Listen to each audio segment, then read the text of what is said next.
Nou vriende, goeiemôre. Ons is die Here nog dankbaar dat ons andermaal weer kan saam wees so rondom die wonderlike woord van die Here. Ons vertrou dat u 'n goeie nag se rus gehad het, dat u vars gekook en nie opgestaan het. En die gebed van my hart is dat die Here vir ons ook baie ryklik sal saam seën. Nou wil ek groet met die pragtige woorde van Halleluja die 10. Ek gaan vir u die eerste en die derde vers lees. Dit is baie kort versies. Daar staan: Rus my siel, jou God is koning. Oral voer hy heerskappy. Alles wissel op sy wenke. Onveranderlik is hy. Rus my siel, jou God is koning.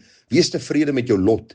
Kyk hoe alles hier verander en verlang alleen na God. En toe ek hierdie lied lees, toe dink ek so aan daardie pragtige woorde in Romeine 8 wat die Here sê: vir hulle wat God liefhet, werk alles ten goeie mee vir hulle wat aan sy voorneme geroep is. Dit is baie belangrik om te sien dat die Here onveranderlik is. Dit is baie belangrik om te sien dat hy alleen die een is wat ons lotgevalle beskik en bepaal. Daarom kan ons rus in hom. Daarom kan ons vrede put uit hom, omdat ons weet dat hy ons liefhet en dat hy nooit 'n las op ons sal laai wat vir ons te swaar is om te kan dra nie. Nou vriende, ons is besig met Spreuke die 26ste hoofstuk. Ons gaan vanmôre dan die eerste tot die derde vers met mekaar hanteer. Nou ons het al mooi gevorder, nog 'n paar hoofstukke en dan is ons klaar met die boek Spreuke, en ek vertrou dat dit vir u ook so groot leerskool was soos vir my, en dat u baie kosbare lesse kon leer uit hierdie baie besondere boek in die Bybel. Ek lees vir u wat staan in Spreuke 26 vers 1 tot 3. Daar staan: soos sneeu in die somer en soos reën in die oestyd, so pas eer nie by 'n dwaas nie. Soos die voeltjies wegfladder, soos die swaalkies wegvlieg, soos 'n vervloeking sonder oorsaak, dit kom nie uit nie. 'n sweep is vir die perd, 'n toom vir die esel en 'n roede vir die rug van 'n dwaase. Baie belangrike woorde en kosbare waarhede. En kom ons kyk gou dat ons dit bietjie kan ontrafel om by die gedagte uit te kom wat Salomo probeer sê het en dan ook wat dit vir ons vandag beteken.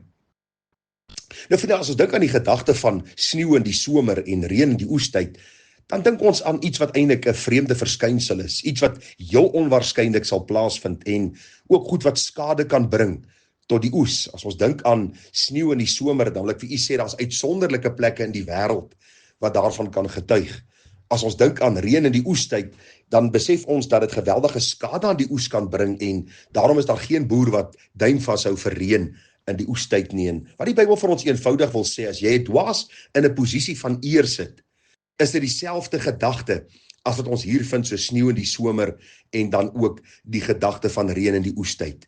Die gedagte van die gevolge is onvermydelik. Die hartseer gevolge, die verwoestende gevolge is onvermydelik.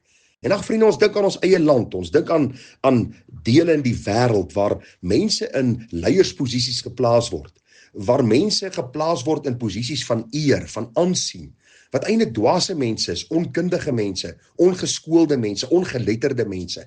En ons sien die hartseer gevolge, nie net vir hulle nie, maar ook vir die land en vir sy mense. En daarom sê die Bybel vir ons, dit is eintlik vreemd dat so 'n persoon in 'n leiersposisie geplaas sal word, in 'n posisie van eer geplaas sal word. En dit is nie om te sê dat die een beter as die ander een is nie. Maar vriende, dink daaraan. En ons moet vir mekaar eerlik sê, daar is mense wat meer geleerd is as ander. Luister, jy gaan nie dat ek aan jou opereer nie. Jy gaan nie dat ek jou blinde darm uithaal nie. Waarom nie? Want ek is nie 'n dokter nie, ek's 'n predikant.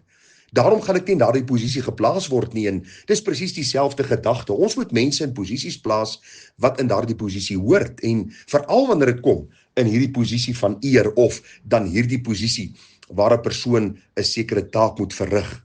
En die hele groot gedagte is hier dat ons werklik versigtig sal wees oor hierdie saak van om mense in posisies te plaas van eer wat daar nie hoort nie.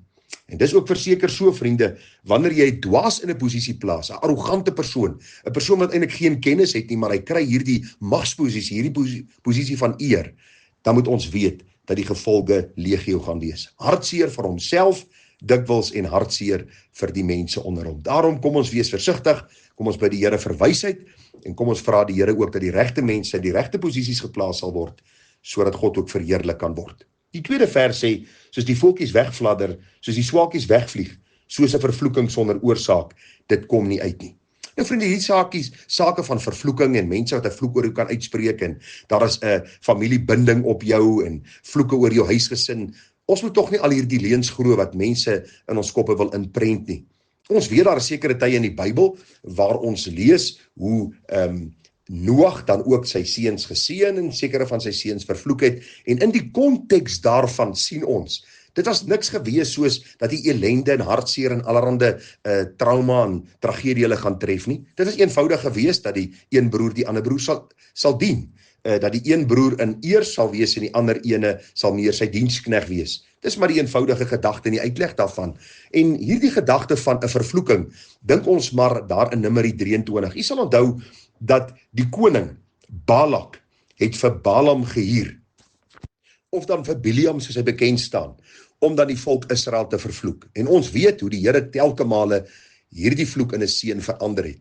U sien, daar was baie keer bygelowe rondom hierdie sake dat sekere sieners of sekere profete in aanhalingstekens sekere mense kon vervloek en hierdie dinge sou dan in vervulling gegaan het. Ons vind dit vandag by die toordokters en by die sangomas dat mense vasglo dat hierdie mense die mag het om ander mense te vervloek of een of ander binding of een of ander iets op oor hulle te plaas en oor hulle lewe.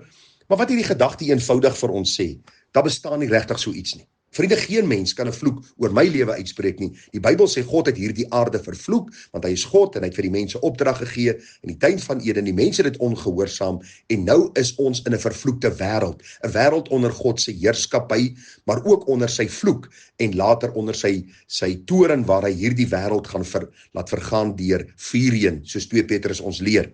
So die kort en die lank van die storie is, wanneer mense na jou toe kom, en ek het onlangs 'n geval gehad wat ek het moes hanteer het, waar mense gesê het, luister, hierdie ou se besigheid is vervloek, of hierdie ou se werksplek is vervloek, en hulle vra my toe, is dit so, of as ek 'n gedagte daaraan skenk, sal dit dan 'n werklikheid word, en ek kon vir hulle verseker dat God se woord nooit vir ons so 'n gedagte gee nie. Niemand kan my vervloek nie, en ek het geen reg om iemand anders te vervloek nie. En my vloek oor 'n ander ene, en sy vloek oor my, beteken absoluut niks, nul op 'n kontrak.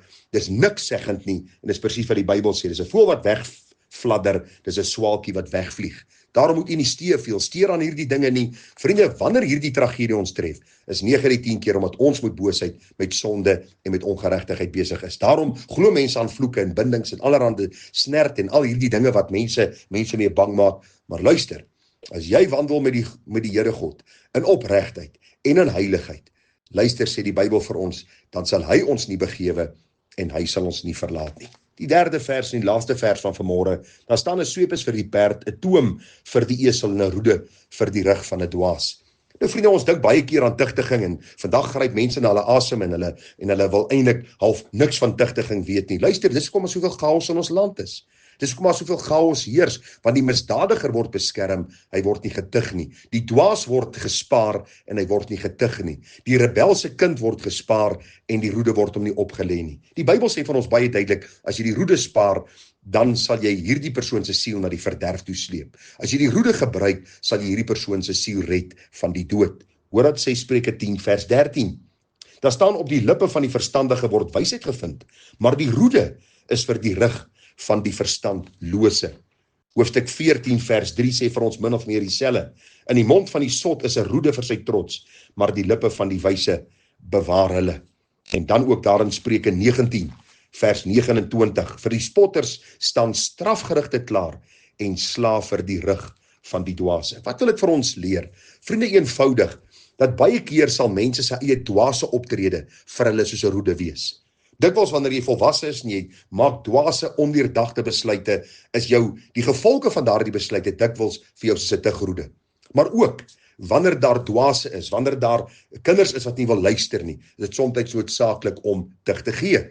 En dikwels in die antieke tye, en toe ek jonk was dit ook so gewees, wanneer iemand skuldig bevind was aan 'n misdryf, was hy dan ook met 'n rotting geslaan, baie keer 6 houe, of baie keer 4 houe, na mate die landdros aan hom toebedeel het. Waarom? Omdat hy ook moes voel dat sy oortreding straf inhou.